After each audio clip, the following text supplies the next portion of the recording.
Hello, friends. My name is Darren Gertis. I daily review the news headlines in order to help you understand what's going on the ground in Ukraine. Now, I'm not just following what's going on militarily. I'm looking at political and economic and other trends, informational trends. And here, what I see in the daily headlines today is a discernible shift in strategy. And I'll make my case as we go through each article. Invaders are pushed out of 4 villages in Luhansk and Donetsk. So if you look back at the headlines over the last few days, all you see is missile strikes, drone strikes, things along those lines. We almost forget that there's actually a war going on the ground. The general staff said, thanks to successful actions, our troops drove the enemy out of settlements, out of these 4 villages. And if you look on the map, here is the deep state map, and we rolled it back to 3 days back, and just watch, look at the progress here. This is one of the villages that was named. Look, here's the progress. They're actually making discernible progress on the ground.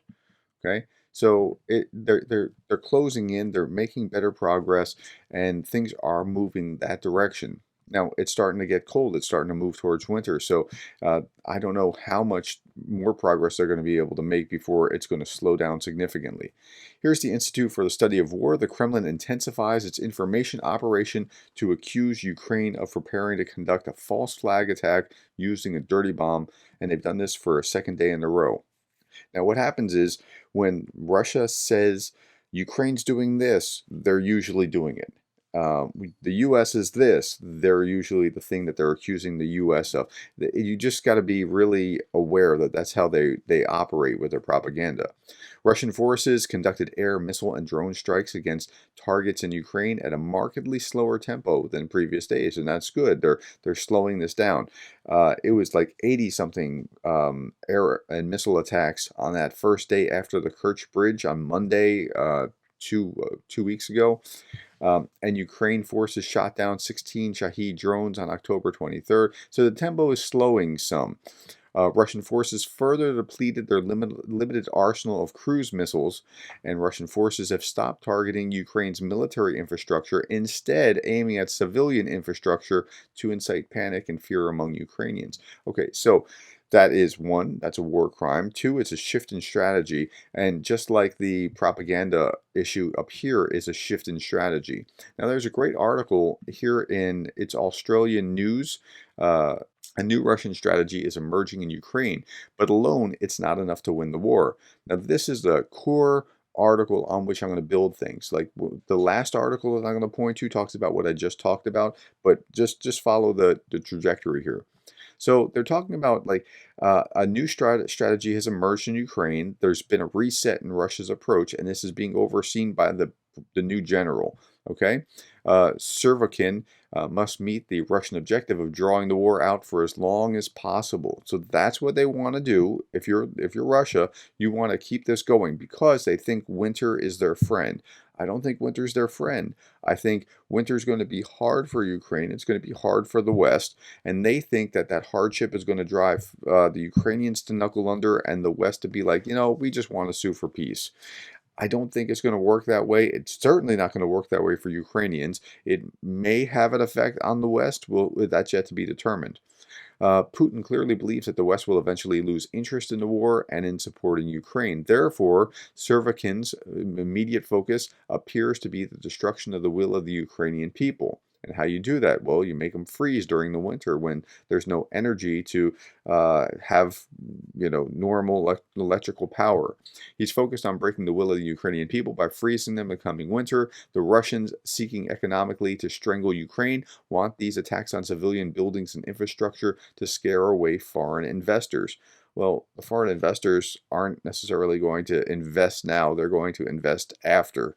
So I don't know that that's a great strategy, but he can't win the war this way. Now, they said something really interesting here. Servakin is an army officer, but he appears to have succumbed to the bankrupt theory that populations can be shattered by aerial attack. Now, that's never worked. It's never, ever worked. Biden seems to have had that theory when he was talking about the over-the-horizon attacks as the U.S. pulled out of Afghanistan, and he was talking, it's like, well, air power is powerful. It really is, but there's no substitute for boots on the ground. This theory has not worked in any war, as Robert Pape writes in his recent Foreign Affairs essay, as dozens of conflicts over the past century have demonstrated. Using air power against civilian targets is almost always doomed to failure. It just doesn't work. Think back. Air attacks did not cower the British during the Blitz, nor the Japanese during the ferocious American firebombing campaigns in 1945. So it just doesn't work historically, and it's not going to work here. Um, Servakin commands an invading army which is exhausted, has significant morale problems, and has seen constant attrition of its manpower. It's also a Russian army that has lost the initiative. The Russians are also on the back foot in northern Luhansk, as I just showed you. Okay, they're still losing ground. They're still backing up. Okay, the Russians are reinforcing their Ukraine campaign with newly mobilized soldiers. The best Servakin can hope for is that they provide a stabilizing influence. They're not going to retake land. They're not going to have a major counteroffensive. Second, in the coming weeks, he will have to choose vital ground to be defended during the winter. He'll also have to select captured Ukrainian territory that must be ceded. So they're about to cede the area north of the in Kherson, north of the river, and they're going to have to make those kinds of tough decisions. Third, Servakin will need to ensure that the Russian supply routes are defended. That's what they have to watch out for, because if the supply routes can be destroyed, as with northern Kherson or northwestern Kherson over the river, if you can destroy those supply routes, you have a real problem. Finally, he's likely to sustain his targeting of Ukrainian infrastructure, despite being no historical example of success using this method. So he has to keep doing this. But why does he have to keep doing this? To please Putin, right? He has to demonstrate to Putin that he's doing something, and so that's what's going on there. Okay, I thought that was a fascinating article, and it shows the shift. Now, one of the major shifts here is this shift in propaganda. This talk, and this is a BBC article. A Russian spy chief blames the West for nuclear tension, right? Okay, so they keep talking about this nuclear dirty bomb thing that they just started talking about. The Ukrainians weren't talking about it. The Ukrainians weren't planning this, but the Russians have brought this up and are now saying it, and they're saying it and saying it and saying it, which makes me terribly concerned that the Russians are actually thinking of doing something like that. Sergei Narshkin, head of the SVR Foreign Intelligence Service, responded to international criticism. He denied any Russian nuclear rhetoric. He said, "We are, of course, very concerned about Western rhetoric about the possibility of using nuclear weapons." Okay, one, denying that doesn't mean that you haven't been saying it, from Putin through down to Dmitry Medvedev or down through Peskov or whoever else keeps parroting these kinds of lines, or on RT and Pravda and whatever. There's lots of talk about it. Yesterday, Russian's defense minister talked about the possible plans of the Ukrainian leadership to use a so-called dirty bomb. So this isn't out of reality. This is what's actually happening in real time.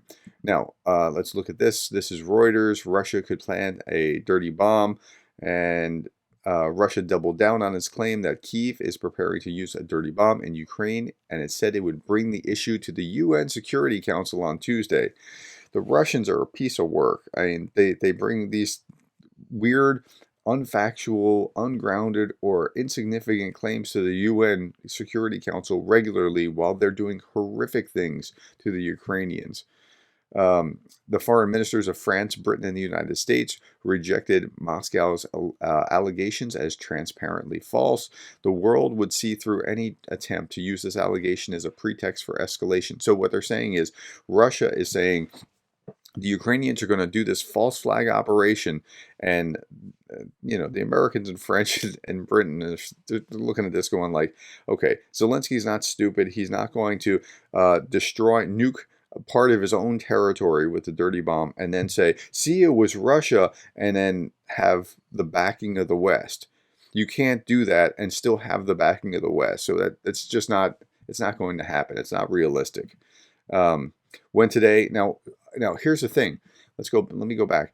It's not realistic, but the Russians would think that they could do that and then just say, see, they did this to us, which they have done it multiple times. Think about the Oklavika prisoner of war bombing, and they still haven't allowed the UN inspectors or the Red Cross in. And so that's how they think and process. And so they're just, saying that's what the Ukrainians are about to do. Well, okay.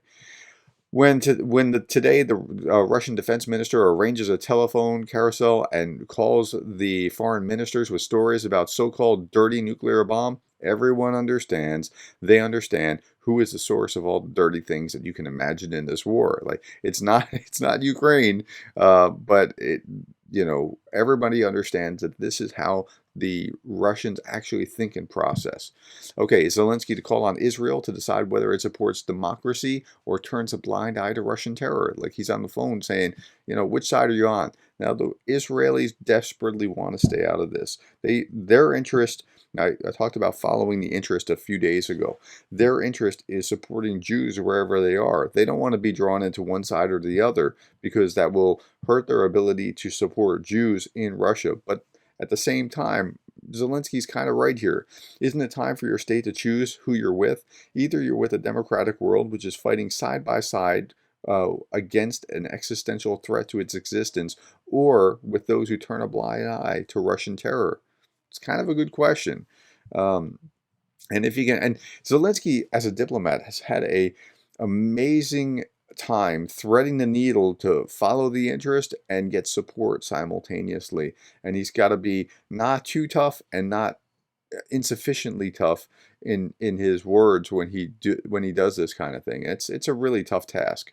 Okay, Freedom TV. That I talked about this 3 days ago, I think, where the Russians were complaining, oh, they're just doing it in English now. They're not doing it in Russia anymore. This is saying the opposite. This is the spokespersons talking about it. This is Ukrainian news, and they're talking about why they do it in Russian.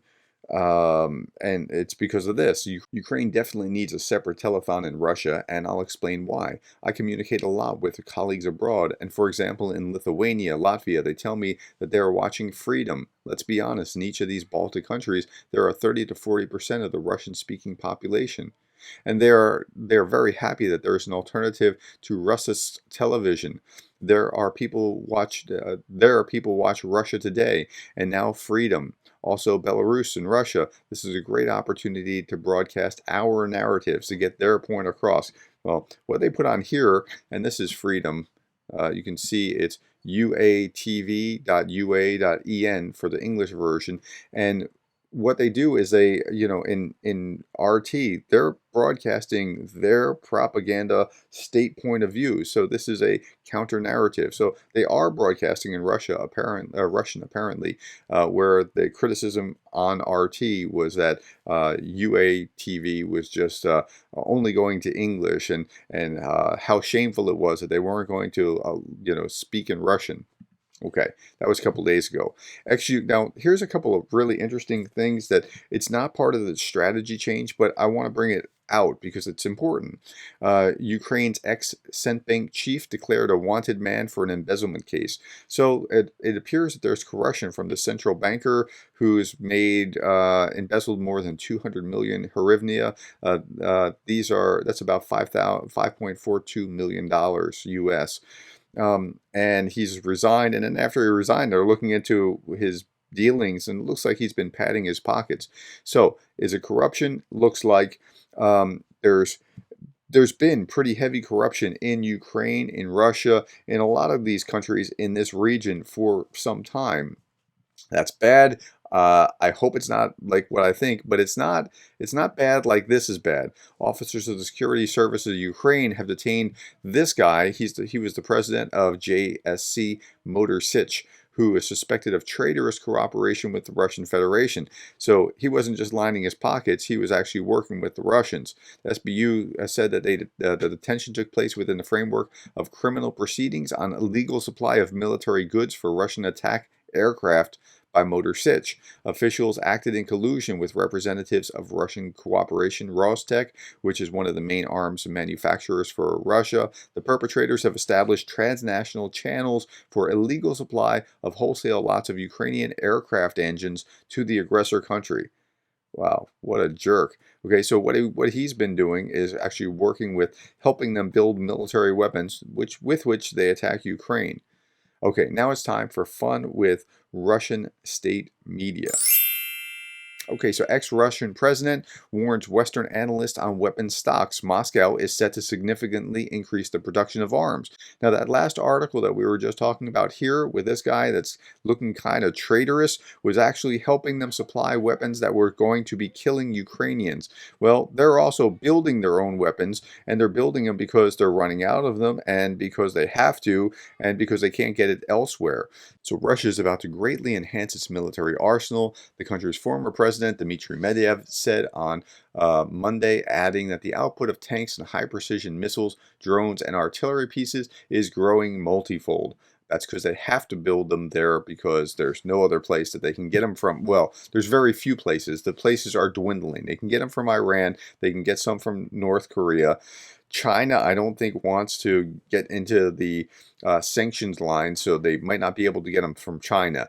So, yeah, that's what's going on here. Claims by Western analysts that, quote, Russia will soon run out of military equipment and weapons. They're trying to defy that. And he said, don't hold your breath. The production of weapons and special equipment is increasing multifold in all directions, from tanks and guns to high precision missiles and drones. They are running out, and that's why they're producing more, and that's what's going on.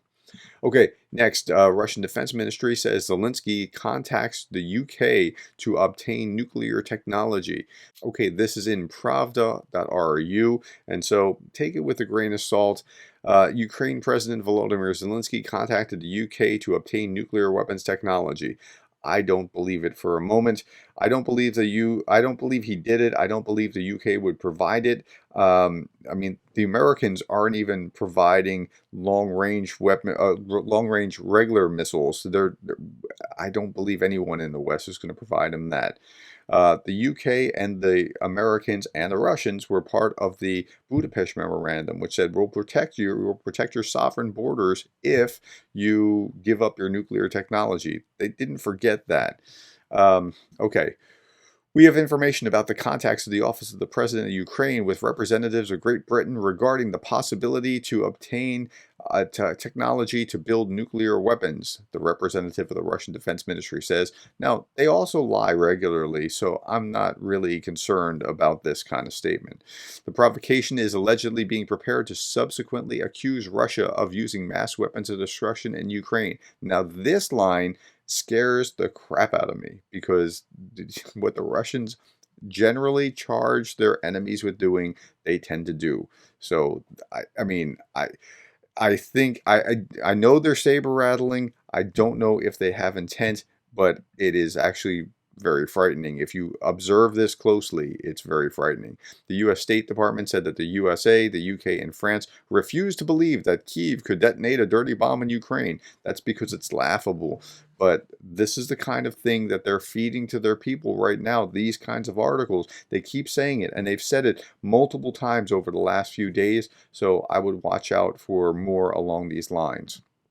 Okay, finally, State Russia Duma speaker compares Kyiv regime to Al-Qaeda. Okay, why?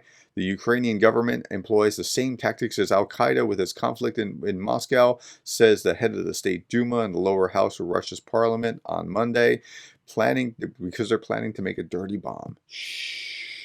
You're doing this nefarious stuff. Okay? They don't have evidence, but remember, it's a conspiracy, so you don't have to have evidence about a conspiracy. The methods of nuclear terrorism have not changed. Those used by Osama bin Laden are now used by Zelensky.